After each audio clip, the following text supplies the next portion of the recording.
AfroPunk fam, I'm Bridget, Todd, and I'm so excited to be connecting with all of you today. I'm joining you from the capital of the United States, Washington, D.C. And I want to know, first of all, where is everyone tuning in from? You can use the chat to let us know, and consider turning on your camera so we can see all of your beautiful faces. Today, we're having a live community conversation all about gender. How does the gender binary inflict harm on Black bodies, even within our safe spaces? And what does true Black gender liberation look like? We have a wonderful panel joining us today, so let's get to know them. I want to start with you, Tommy. Please introduce yourself. My name is Tommy Dish, and I'm from South Africa, Johannesburg. I'm an activist, the founder of the Tommy Dish Foundation and the Feather Awards in South Africa. Yeah, so I'm here. I'm a lover of all things Black, proud, amazing, and everything else that is a conversation about change in the world. I love it. Up next, David. Please introduce yourself. Going on, good people, peace, peace. I am Skyping in from the People's Republic of Harlem. I'm the executive director of the National Black Justice Coalition. We are the nation's only civil rights organization, both intentionally and unapologetically sitting at the intersections of racial equity and LGBTQIA+ equality. Super excited to be in community with my good people here on today. Beautiful. Thokozani, beat face, introduce yourself. Hi, everybody. My name is Thokozani Ndaba, and I'm tuning in from Johannesburg, South Africa. I work with the Untitled Foundation, which is an organization that focuses on dismantling gender-based violence and working with young women and girls in marginalized community. And I'm so honored to be part of this platform. Thank you for being here. And last but certainly not least, Hunter. Hey y'all, I'm Hunter Shackelford. My pronouns are she, her, they, them. I am a non-binary shapeshifter, cultural artist, and fat activist. I'm based in Atlanta, Georgia. I'm from Richmond, Virginia, repping the South all day. And yeah, just really here to support the community and really excited to be here. Beautiful. The first question I have for everyone, backstage in our little virtual green room, our conversations were joyful, they were excited, they were so full of Black joy. I want to do a little bit of a curveball question and just ask, when we have these kinds of conversations about Black identity and Black gender liberation, how can we make sure these conversations are always rooted in Black joy and really center, the full spectrum of Black queer futures? I think oftentimes we have these conversations and we forget about joy. We forget about being able to imagine our beautiful future. So I want to ask, Tommy, we'll start with you. How do we make sure these conversations are rooted in Black joy? I honestly think that, historically we were also told never to celebrate our Blackness. And what we do as activists of being Black people and fabulous is to put out the energy there that Black is greatness, Black is affirmed, Blackness is affirmed, Black is powerful, Black is empowering as an existence. And I think for me, more than anything, it just feels great to be able to have a voice, sitting all here and all up in my melanin and being affirmed and having these conversations. We're having this session now and we're discussing Blackness, and it's mainly to empower. So platforms like this, allow us to be able to become Black and to know that we're affirmed in society. I love it. What else do we think? Does anyone have any? I just want to make sure this conversation is rooted in our future and not just our past. So I wanted to start that way. I also want to ask, what are some unlearnings? What kind of things do we think that Black folks need to unlearn about the gender binary? Thokozani, this is a question for you. What do you think Black folks need to unlearn about the gender binary? I just think that for me, first of all, gender is fluid. Gender is a social construct. It's just like race. You cannot just put people in boxings and say that because you're supposed to live a certain way because you were born with a particular sex. So now we're going to put you under this gender and we expect you to behave and act and leave this gender. But that doesn't make sense because we've seen what race has done.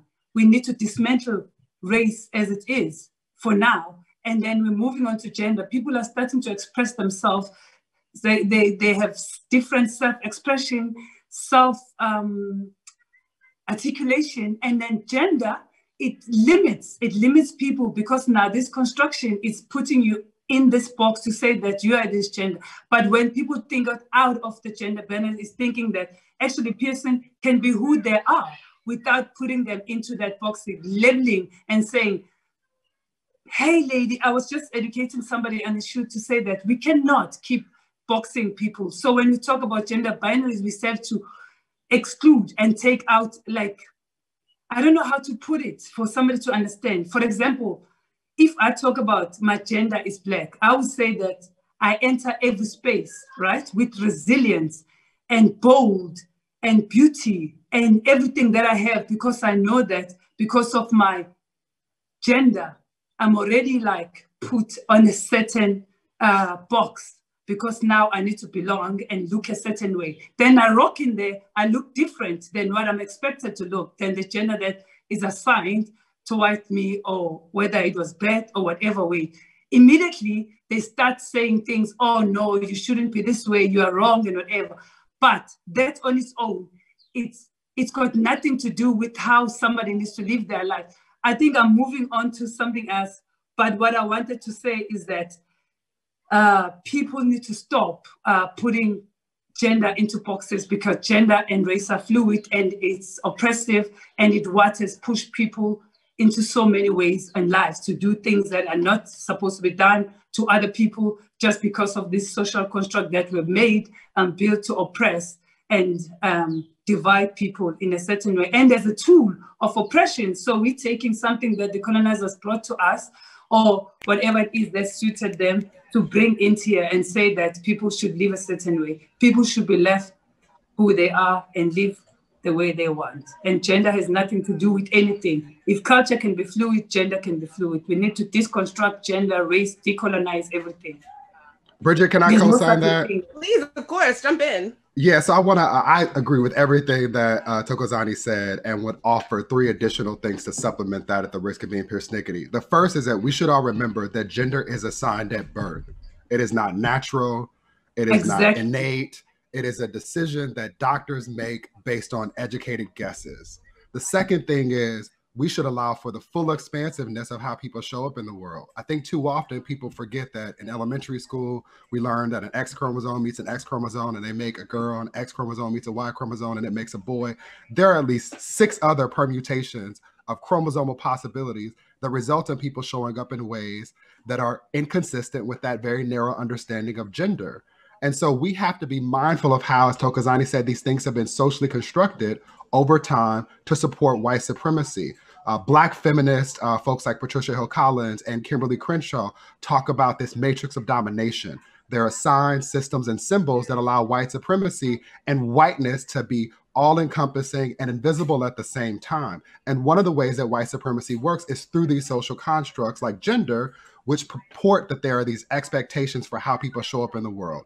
And if we can embrace where young people in the United States are, more than half of the students in high school identify as anything other than strictly heterosexual. To be clear, there is no gay agenda. If somebody has seen the gay agenda, just send me the clip notes, right? Because I'm just not trying to reinvent the wheel. But this is young people saying that these binaries, these boxes that have been constructed as a tool of white supremacy don't work for them. And so I want us all to celebrate making space for every member of our community. I spend too much time and energy talking to Black folks in particular in the United States who sometimes feel that homosexuality or queerness is a tool of white folks and colonization.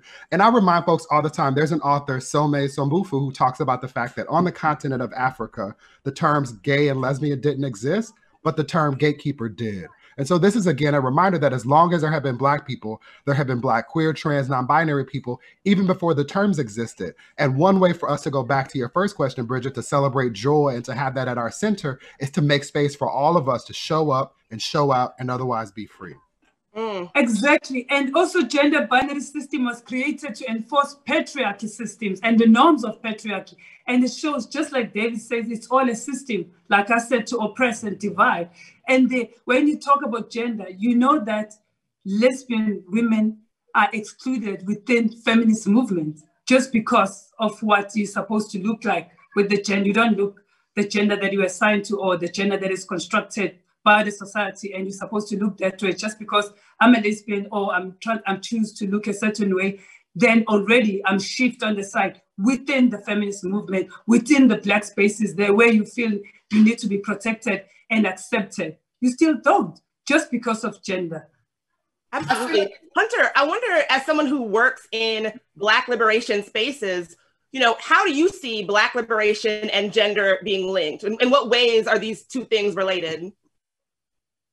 Yeah, so they're inherently related, because if we're talking about Black liberation, then we're talking about undoing all of the systems that we've inherited and believe that are natural or are one-dimensionally belonging to us. And I think when we're talking about gender, I mean, when we think about, even if we can just reflect back in a time when segregation was present, right? Like we were talking about colored as an entire like deemed identity and not based on gender, right? It was really just about othering Blackness.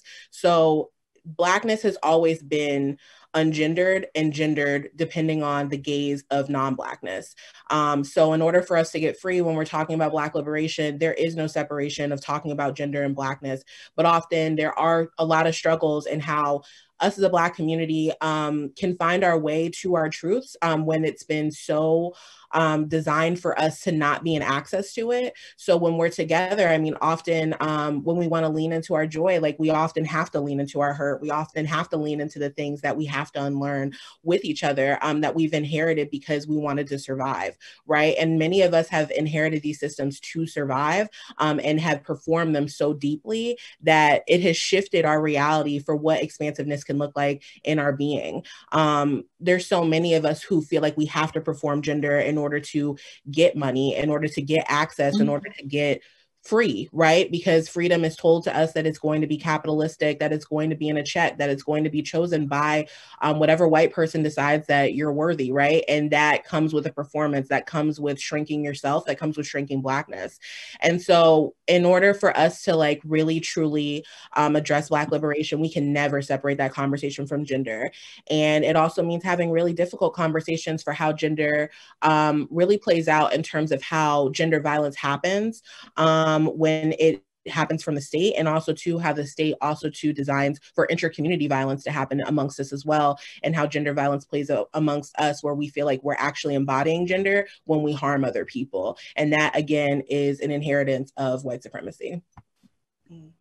I kind of feel like we also can't, you know, necessarily discuss Black liberation without getting into the discussion around culture and religion and all these other constructs that have been there. Because for the longest of time, I was having a conversation earlier with Thokozani, and I was like, you know, I think, and you were asking earlier about Black joy, and I'm like, I think Black on Black violence is actually a thing that we have to unlearn. So you asked the question around unlearning, and I'm like, there's so many constructs that have been there for us as Black people, where religion told us who we were and who we weren't, and culture that was created by those groups told us who we were and how we could exist.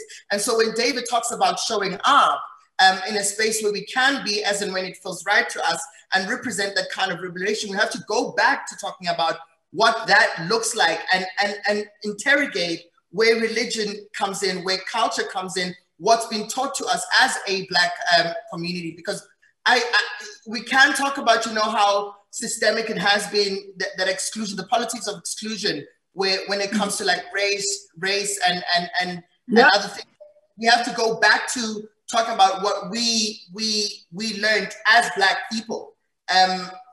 Now we're driving campaigns and movements like Black Lives Matter, but you know, people will say to you, Black Lives Matter, and it's okay when we're talking about a white person that's attacking a Black person, but we don't address it when it's another Black person attacking a trans person, or a gay man, a Black gay man, or a Black lesbian woman.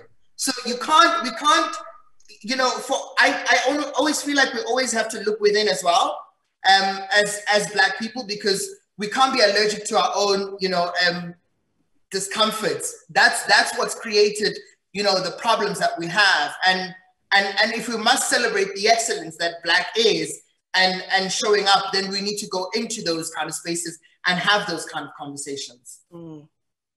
Yeah, you brought up a good point about culture, and this is a question for everybody, but I'm really curious, Hunter and Thokozani, you know, everybody on the panel has done some kind of culture work. I know cultural strategy or working with theater and youth. What way do you think that culture and the arts and writing, in what way is that related to Black liberation, being that so many folks on the panel have a grounding in that kind of work? Well, Bridget, I would say that first of all, culture is very oppressive. More especially, I would say for me, as a person who identifies as a woman, it's oppressive to women. I don't know how men receive it, because in my culture, it serves men. And culture seems to be man-made, and religion is man-made. So it's there to shift women and make women to feel less. So culture plays a role in perpetuating and fuel patriarchy and how men should behave. And also it supports men, because all these patriarchal things are rooted into culture, just as Ham was saying, and religion.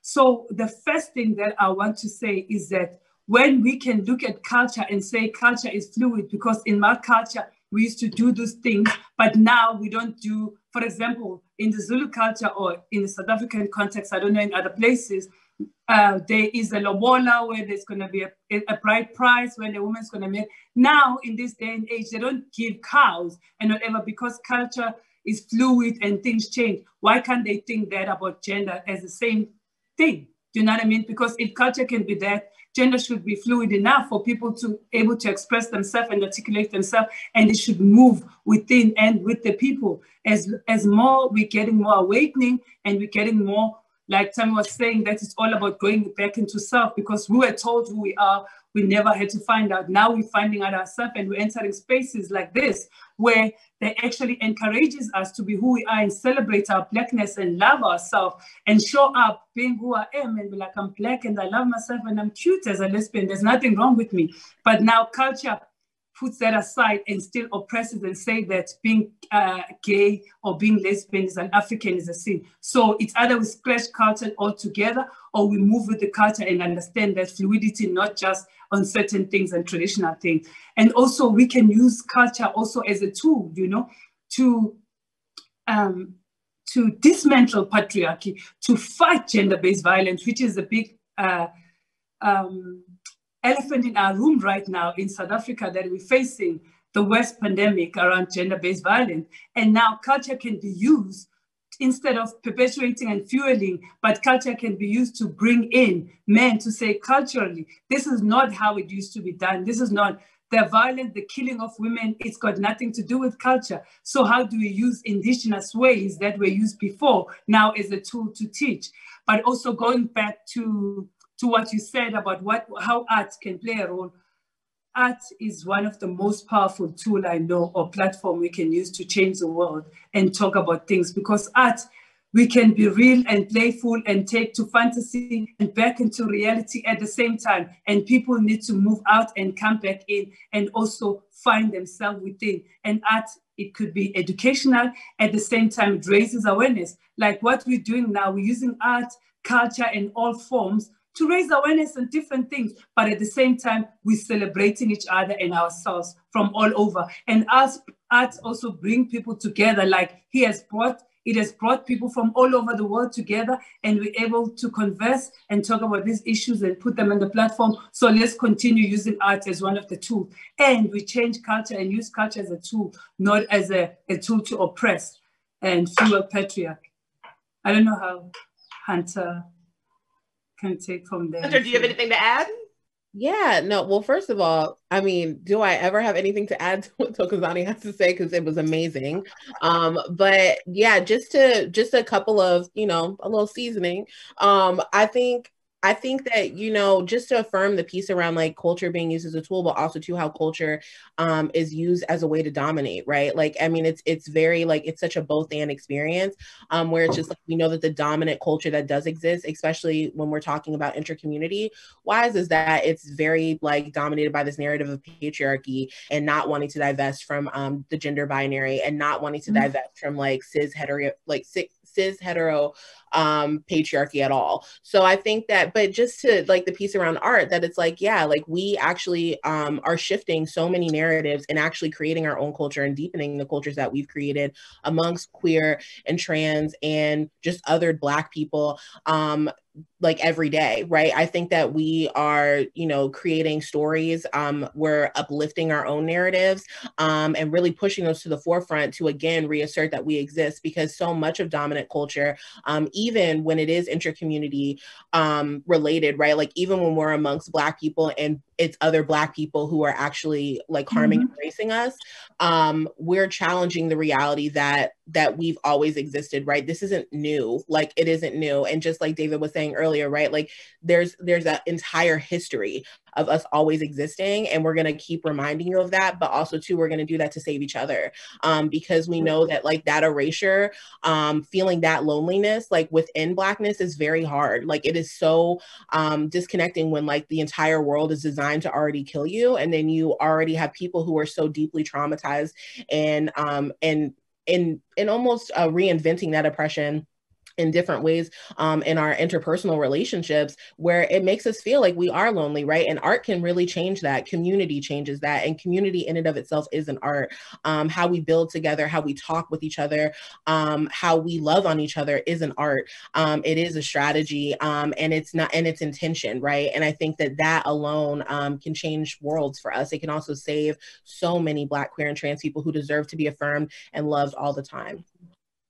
Yep. And to be seen all the time. I think, you know, speaking about just, I myself am a platform for me to be artistic. So I walk around, Thokozani knows, I walk around in tutus and I go into various spaces in tutus that are bright, colorful, and dresses, just to be able to become a, you know, a platform, because I'm artistic in my existence. But also what I love about this is how we're able to document it, because we speak about it as an indigenous thing. We've got the history, we've got the books, we know all of these things that have existed in the past, and we never get to a point where we actually unpack it. But now the world we're living in that David was speaking about is a non-binary world, that there's a generation of humans who we must think about when we do what we do now, that's going to live 10 years from now, 20 years from now, who need to know that they can reference something and they'll find something that is artistic, that is there, that is documented by this generation that kind of shaped that world for them. So I think, you know, I was in a conversation with a different group, and I was saying to them, it's become so important for us to make sure that everything that we do, we document and archive. We as a generation can do that. And, you know, a lot of systems have made it seem like we don't have enough access to enough information, and we've never been able to archive Black history and Black excellence and celebrate it in ways that it must. But now we can. Now we're here. I love that. That's so much of Hunter's work, I feel, relates to that, you know, but like archiving our experience and making sure that when we talk about things like data and storytelling and archival, that our voices are really included. I just love that you've lifted that up. And I see all of you all doing that work in different ways and in the ways that you work. Another question that I have is that so many of you all work with youth. What role do you think youth plays in this? Why do you think it's important to be doing the things that you're doing in communities that are younger, on college campuses with young folks? Why has that been so integral to the work that you all do? I'll jump in. I'm an educator. Before leading the work of the National Black Justice Coalition, I led a White House initiative on educational excellence for African Americans for still my president, Barack Hussein Obama, who happens to be married to one of the smartest people I've ever met, still my first lady, Michelle Yvonne Robinson Obama. And I started my career teaching elementary school, kindergarten and third grade. And there are a couple of things that I know. One is that I've never met a single child who asked to be born. In the spirit of Asa Hilliard, a sociologist whose footsteps I follow in, I've never met a Black child in particular who is not a genius. There's no secret to how we support them. We first acknowledge them as human, and second, we support them with love. And so much of my work is grounded in the understanding that too many people, Black, white, otherwise, do not see Black children, Black babies, as deserving of love. And so it is important for us to honor that we've invited them into this space, and we've created the problems that they otherwise have to deal with. And so we are obligated to support them, to listen, and to learn how we can meet them with love. And so at every step of my career, it is incredibly important for me to create space for young people who are often already engineering solutions to the problems that they see in their families, their communities, and in their country. In this particular moment, in this global movement for Black lives, I remain concerned about the toll that this is taking on our babies. We should be clear that in the United States, Black youth, the suicide rate for Black children has doubled in the last 2 decades. It's decreased for every other group of children, with the exception of Black kids. And so when we think about the consequences of isolation, what it means to be in schools where you might have to not only deal with the consequences of anti-Blackness, but people who are also homophobic, transphobic, and biphobic, often means that our babies are without the kinds of supports that they need in order to develop and have a sense of self and make sense of who they are and how they're going to move through the world around them. And so this is a really long way of me offering a plea, really a beseechment to anyone who cares and is compassionate to understand that we are obligated to do this work for our babies. Mm-hmm. And also, you know, when you are Black and you are work in marginalized communities. So if you're Black and you're already surrounded by poverty and the neglect and all the marginalization that you see around you, and there's nothing that encourages you to be who you are, because at that age also you're trying to find yourself, you're struggling with identity and your voice, and the world already excludes you as a Black child because of your body. Do you understand? So how do we as Black people find ways of encouraging Black youth and go into finding them and say, youth is too much, it's so hard to work with youth because they're going through their teenagers, their puberty and whatever.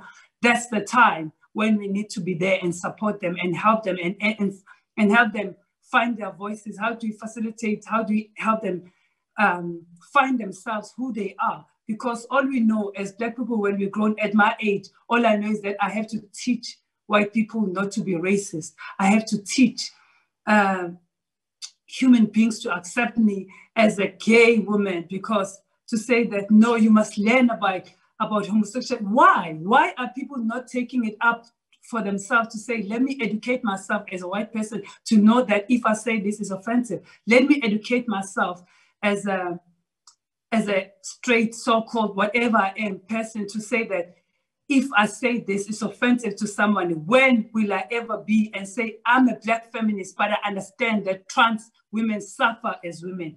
I'm a Black feminist, but I understand that lesbian women suffer as women. But if we teach our kids at a young age, in isiZulu we say, Zibanjwa isemaphuphu, you catch them while they're young, because it's hard to teach and change mindset when they're older. So that's when working with youth is so fruitful, when you see the change and you can see their minds are so good to grasp and learn. And you think, when you see that happening and the fruits, you think, yeah, we are shaping the future. We can only shape the future through the youth, because the old, we're too old, we're getting out. But now we're going to have the youth that is not shaped, because nobody want to work with the youth because they're a headache. But we can't say we are a headache, because we want to change our society, we want to change our community, and that's going to happen with us changing the youth and catching them while they're young. And the other thing, Bridget, that I wanted to touch on is that, you know, when you talk about gender and Black bodies, historically, we come from where Black bodies were sold and rape is seen as object. That doesn't mean it's not happening now in the world. The youth, what they see on television, how women are perceived, everything, it's still there. It's still like just different ways of Black bodies are served and pushed in the forefront as used as tools for whatever that serves, whether men for patriarchy, whether white people, because it's good for them, Black body is used for that. But now how do we change the youth mindset to say that you're worth it, you're of value? How do you see yourself of value and love and respect yourself and accept yourself as who you are? And have an articulated, a 12-year-old who can express herself, whether their gender or the way they look and the way they are, and speak articulately and be happy and be joyful, like Tammy and Bridget were saying, that you have to embrace our Blackness and joy. So we need to teach them while they're young to keep that, so that when they get to these platforms, it's a different conversation, it's a different narrative than what we're heading now. I mean, I think young people, I don't know, I don't just work with young people, I actually live with them, you know, in the house. I mean, it's become a thing. I've even had to go, I've gone and pitched a show at one of our national broadcasters because I was also learning as a queer person. I was learning the culture of these young ones around me, and they've taught me so much. But what I do definitely know about young people is that there is that curiosity that's there, and there's an energy that exists within young people that needs to be channeled properly. And they're enthusiastic and they want to know more. They want to do more. So I think if we can find ways to channel that energy into something that produces something very empowering, as opposed to us, you know, I think a lot of times we like to look at what history did to us, what it didn't do to us. We're not changing the narrative a lot for a lot of our young ones. So in South Africa, you know, like I have lots of conversations with young people, and the conversations often are, why do we reference what happened with apartheid, and why are we living in the past? Why are we not looking at what's happening right now and finding new ways to change the narrative? And that's why I find myself in the space that I work in. It's like looking at what's available here now and saying, it can look better. We can write our own history, and we can change all of that. So it's so important for us to not, you know, silence the voices of young people. You know, when in our community as Black people, language also became a problem, and language was a big thing. So the people who are, and I'm talking from like a South African person and an African person, the people who believe that, you know, there were never words that described what gay or lesbian, bisexual, transgender, intersex people were in our own African languages. But they're there. There are people who are also who insist on making sure that because you want to get yourself into a space where society understands our community better, then let's find new words. But those words are there. You know, let's start engaging in those new words. I watched an interview with David earlier on, and he was talking about how we have to literally start speaking our language and speak it into everyday life, and it must be a lived experience, so people don't necessarily unlearn, but they learn a new way of being, you know, a new culture. We develop that new culture. So we have to go and start being deliberate about any kind of development that we're in, you know. Thokozani speaks about working with a disadvantaged a group of people, and I think that's an experience for all queer people around. Funny, somebody said to me, you know, I feel like the way a lot of us felt during the pandemic and lockdown is pretty much how all queer people feel all the time, isolated, because they are not heard and they are not seen, and they aren't. And I think a lot of times all we want is the platform for us to be able to express ourselves. We want somebody to hear what we've got to say without saying, oh, no, this is a place where adults speak. There's no language that understands that. There's no culture that understands that, without shutting us out. So that becomes, you have to be deliberate. And there's a new kind of awakening. You know, these young ones now are like, no. They like, no. They're like, hell no. Yeah, the young ones now are like, no, I'm checking out of this. Because, and it means that they understand fundamentally that there's an injustice that's happening to me. I don't have to wait for my family member, my friend, anybody else around me to tell me that I don't feel okay with this. Exactly. I can just say, no, what I pray for and what I hope for is that I'm channeled or directed to people who will validate my position at that point and make sure that I don't feel like I'm crazy. You're talking about like the increase, the teenage suicide rate has increased, right? South Africa doesn't have like stats on what happens in the queer space. There isn't enough research that can tell you that, you know, it's more queer people who have had suicidal ideations. It's or have committed suicide even. But the world at large knows that our teens are going through a lot. Young people navigating through life where from the age of early child development that you speak about, you're being told who you are and who you aren't until you feel like you can buy yourself like freedom when you're 18 and you go to college or you get out of home and whatnot. And then it's like, oh, shite. I don't identify with that person. This is who I am. But you can't erase that because you're a sum total of everything that's happened to you. Now you have to get into ways of understanding yourself. I just feel like it's almost like reprogramming, but they're willing. They're willing. We're here. How do we nurture that? And I just got chills as you were describing that. One, I'm just thankful for this platform. This is why AFROPUNK is so necessary. It's important to provide windows and mirrors for young people so they can see themselves or parts of themselves in people like us, right? That's first and foremost. The second thing is I celebrate everything that was said. I appreciate us making global connections.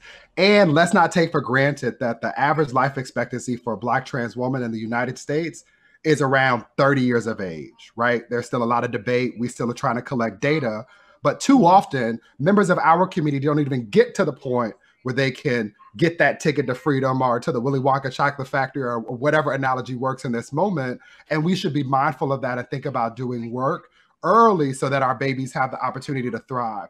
I also want to highlight I appreciated Thokozani's point around language. And while we don't have access to the same language, I believe that Frederick Douglass offered a similar sentiment decades ago when he said it's easier to build strong men than to repair broken children, right? And I would say that about people. He wasn't thinking about gender as expansively as he otherwise could have, but we have that opportunity now. The last thing I'll say is this. Thokozani talked about teaching white people.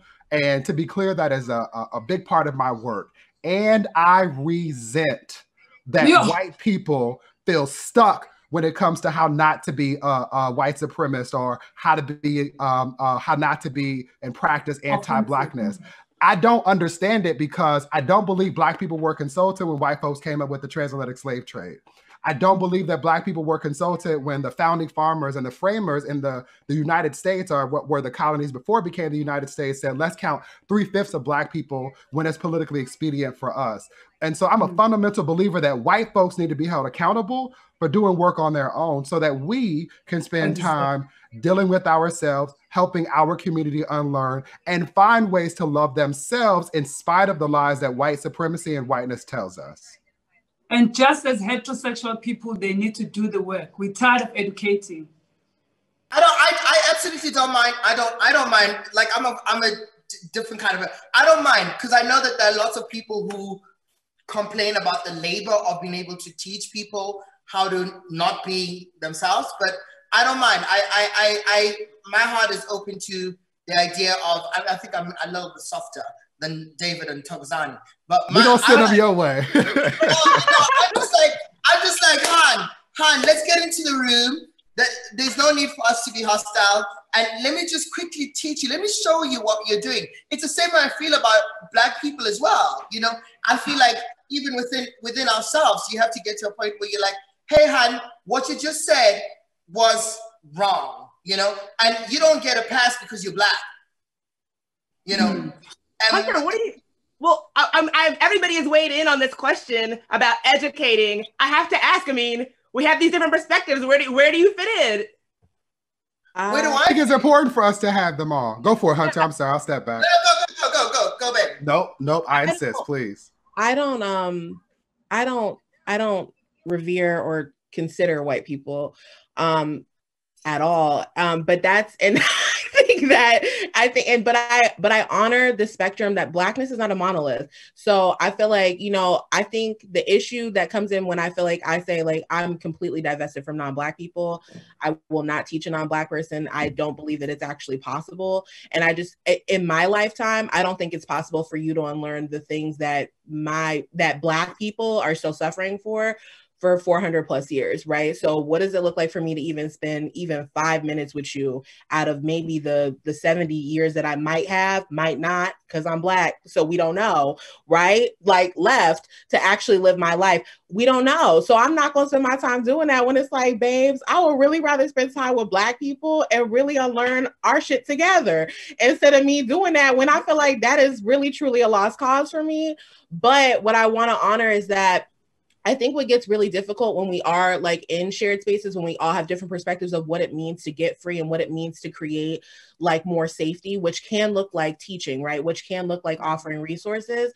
I think it gets harder when like we start kind of, I don't want to use the term police, but when we kind of when we can't understand that like everybody has a different like mechanism of how they want to survive this world. And I would never look at another Black person and be like, wow, you want to talk to white people? Yikes. Like, that's not my ministry, and do your thing if that's what you want to do. But, you know, but don't get mad at me that it's not my ministry neither, right? Like, I feel like that becomes sometimes like a struggle, especially because I'm sure we all have different perspectives on this, but I'm mostly around Black people. So I also am not in like a narrative where like I'm not in a space where I have to even really deal with non-Black people if I really don't want to. And I feel like that in itself, I don't think is a privilege, but it is a certain type of access that everybody does not have. So I do not have like the experience of feeling like I have to always engage with a non-Black person and have to decide, am I going to fight you, or am I going to give you a little article real quick and be like, maybe don't use the ER or the A, because so, you know what I mean? Like, because you're going to get rocked, but you know what I'm saying? But also too, I might, you know, like, I don't know if this is a space for me to really defend myself. So all that to say that it depends on your space. It depends on your community. It depends on what support you get, because especially if you are very like divested from non-Black people, there are Black people who will divest from you because they literally believe that you not like wanting to build a bridge with non-Black people means that you're not really for liberation. So I think that type of struggle becomes really hard. But I want to say that I honor like how all of y'all show up in your Blackness and what it looks like for your wellness and what it means to build safety. And just Bridget, one thing, just for me also at the same time, once you've had the awakening, it's your duty to awake the other. But that said, at the same time, it's very hard to wake somebody who's pretending to be asleep, because most of them know how offensive they are. Most of them know, whether I'm talking about straight people or white people, they know.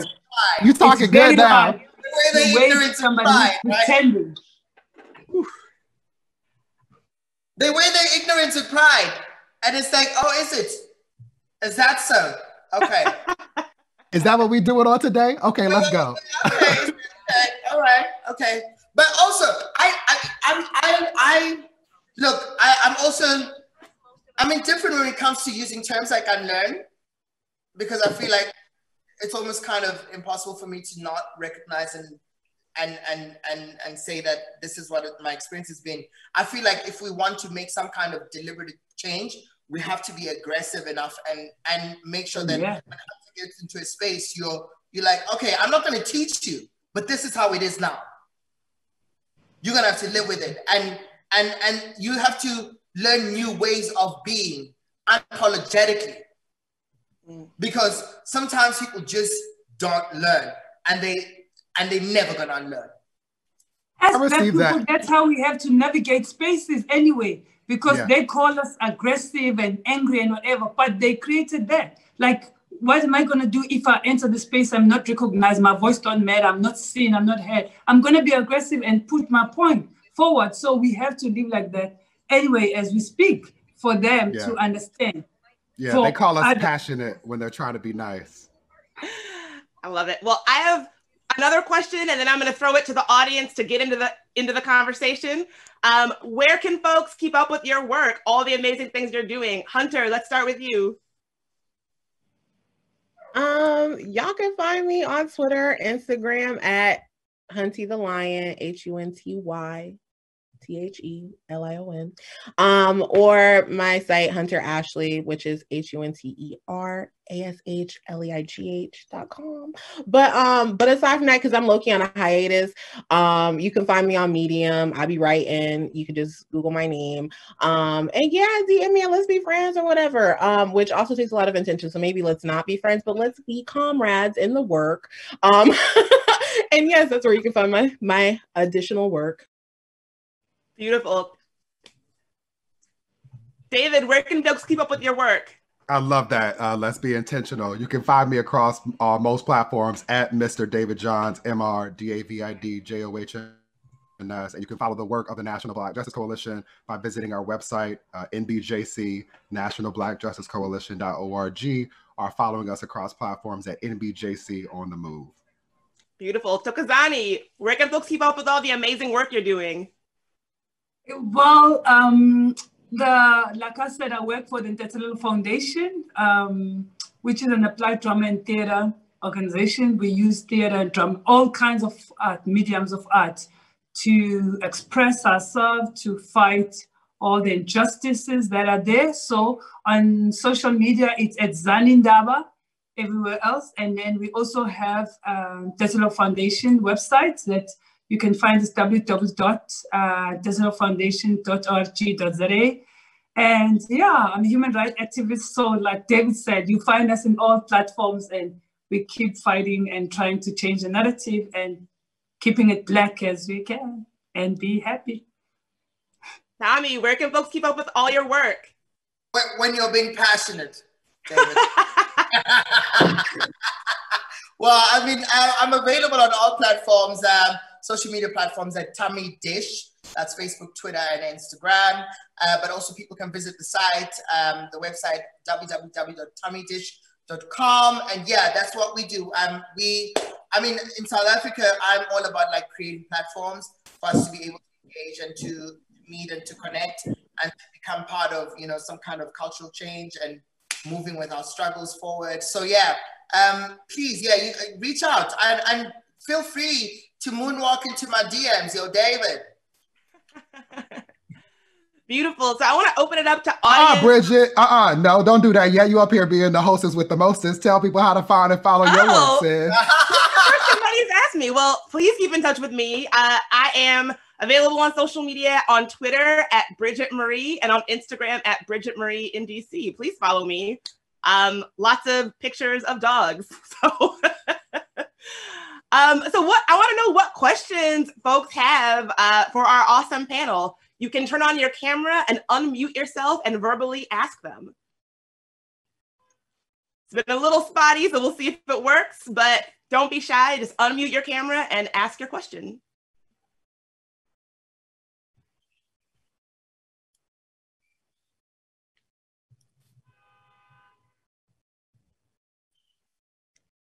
Well, while we're getting that sorted and while folks are coming up with their questions, I have one last question for the panel. How do we make sure that all of this work is rooted in our global Blackness? It can be difficult, I think, to break out of our silos of where we live. How can we make sure that we're talking about these issues and digging into these issues from a truly global perspective? Well, we're having this conversation. That's the start. Yeah, and I'm committed to following up with all of you after to find ways that we can all work better together. I think that that's a way that we advance it after we start.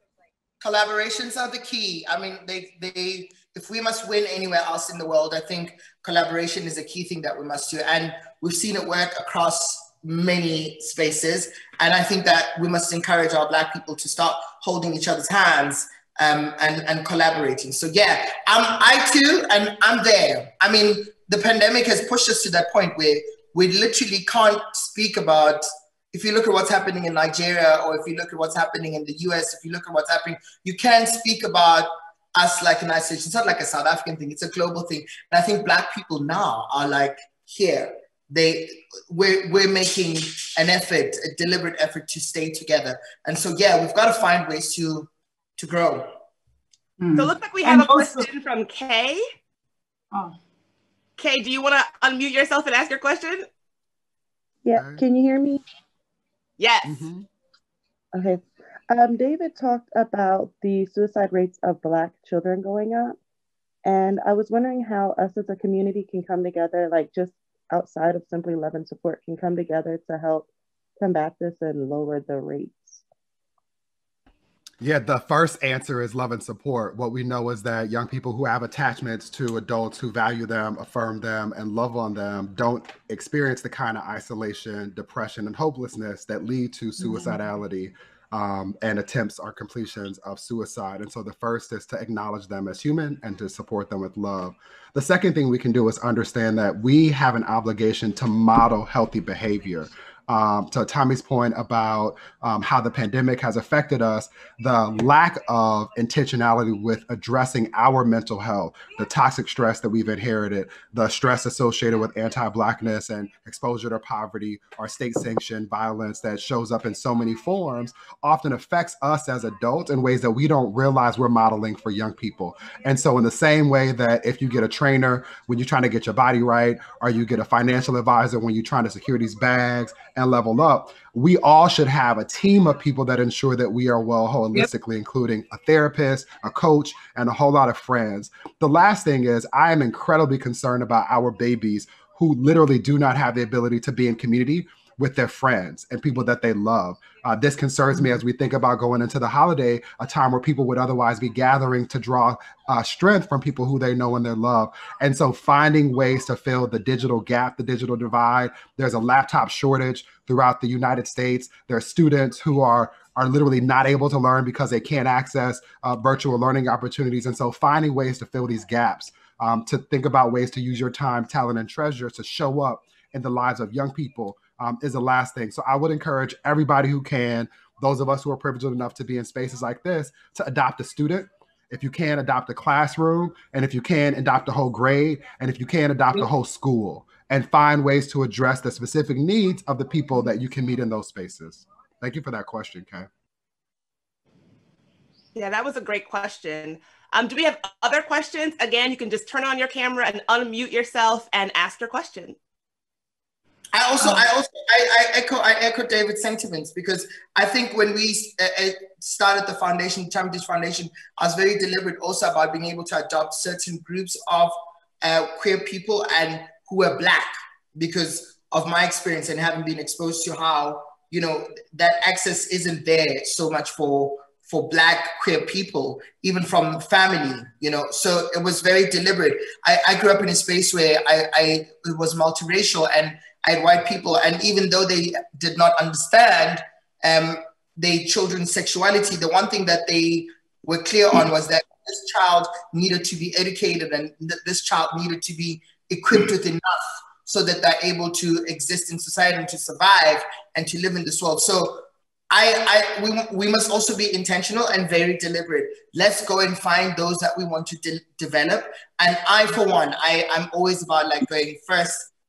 I'm going after Black folks and Black queer people, and I'm making sure that without it sounding wrong, it may sound wrong, but a lot of us will be quick to, you know, throw us within the creative industry, because it's the only industry that doesn't seem to be concerned with issues around sexuality. But, you know, where I come from, there are lots of, you know, qualified, skilled, very smart queer people who want to get into different fields, who want to diversify, and there are engineers, there are doctors, there are pilots, there are lots of things. Let's go after those people, and let's make sure that they feel like they know that there's a future that looks bright for them, and they can be part of this change. Yes, and Bridget, just to say something, you know, I've been sitting with something as we talk and this topic going, you know, I'm just thinking as we try and decolonize and deconstruct our minds from all these constructs and identities that we've carried all our lives and whatever, how do we then also not shy away and acknowledge and recognize the harm and the pain that they have caused to most of us? For example, going back into culture and religion, first thing, just portraying God as male needs to stop.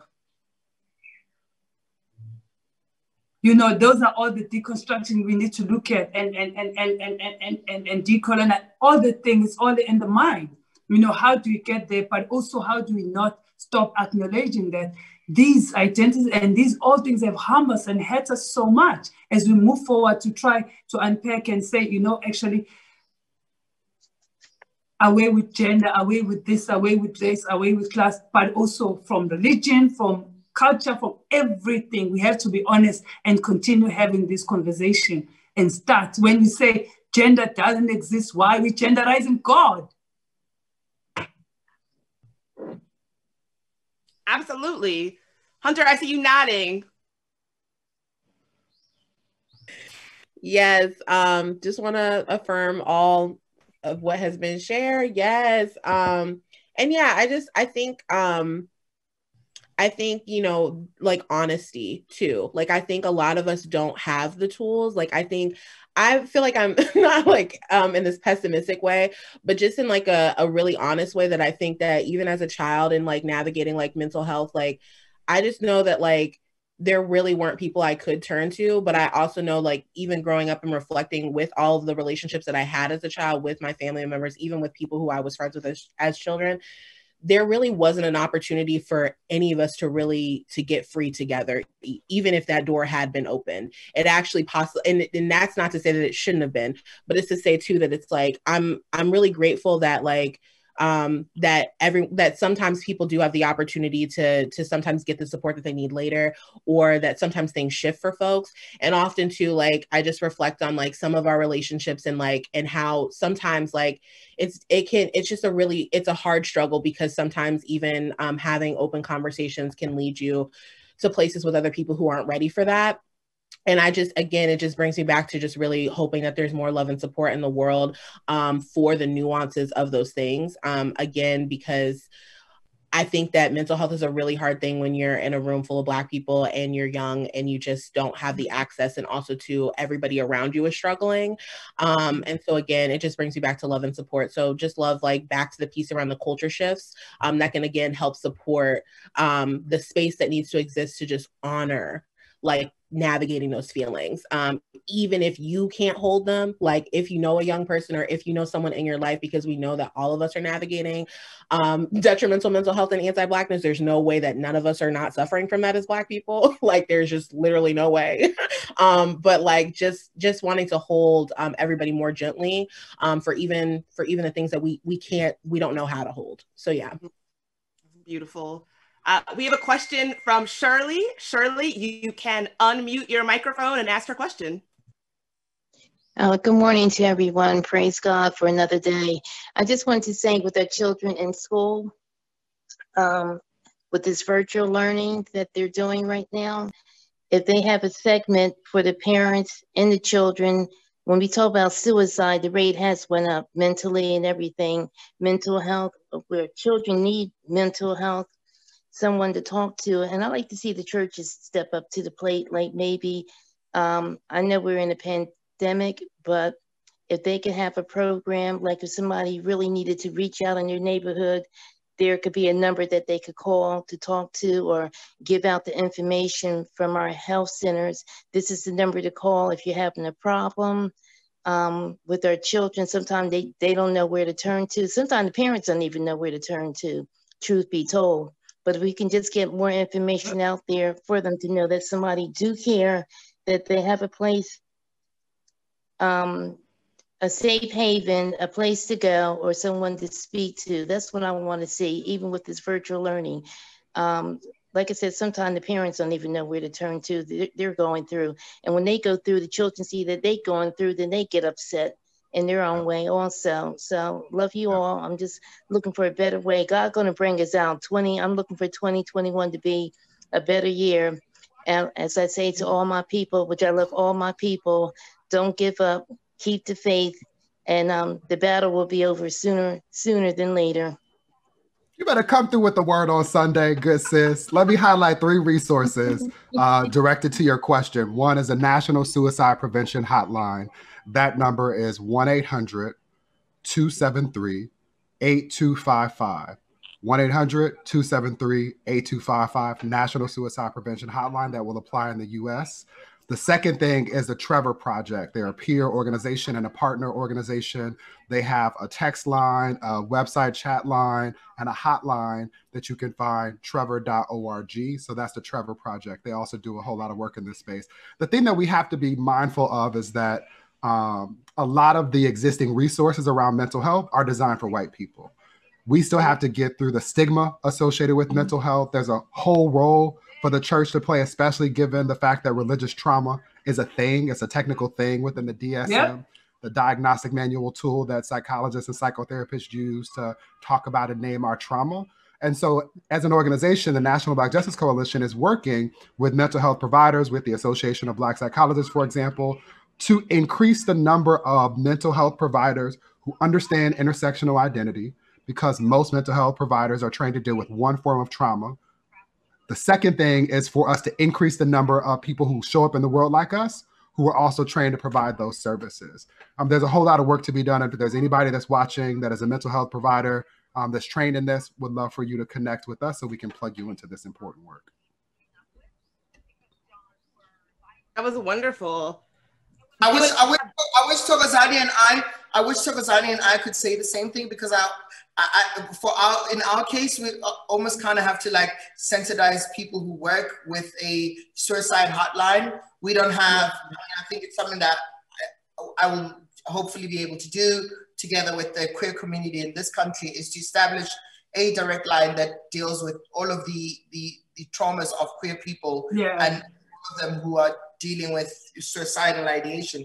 So that for me is something I aspire to. I mean, like, I could talk about multiple politics, but there's so many things that we're learning from just, you know, being able to be connected on these platforms, and we can find best practice and ways in which it works for all of us. But yeah, it's gonna happen. Yep, let's work on it together. That's what we're gonna work on it. Yeah, because I also feel like for us, it's a bigger thing. Like, South Africa is quite advanced in terms of its constitution and how it represents its people, but it's a completely different experience for other queer bodies on the rest of the continent. And so if we're able to put in that kind of infrastructure and afford that kind of service to them, we would have done a lot. Yep. Well, I want to thank all of y'all for the work that you're doing, shaping Black futures, the full spectrum of our Black futures. I want to thank you for being on the panel today, and I want to thank our audience for being such a great audience and asking such amazing questions. And I hope that we can all take what we have heard and learned back to our communities. I can't wait to spend more time with you this weekend. Thanks so much for being here. And thank you to our amazing panel.